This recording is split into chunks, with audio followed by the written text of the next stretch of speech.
In this video, you will learn step by step how you can close your Vanguard investing account. So the first thing we need to do is log in to our account.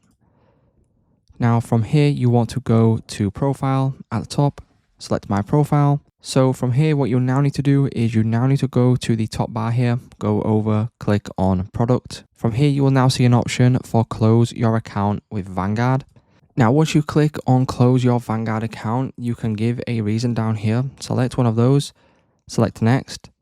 And then once you are on this page, if you have any outstanding cash in your ISA or that you have any investments, what will then happen is that they will then be sold and the remaining money will then be paid out to your bank account, which you will see around here.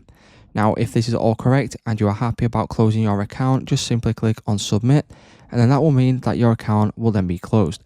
So it's just that simple, guys. If this video did help you out, please leave a like on today's video, and I will see you in the next one.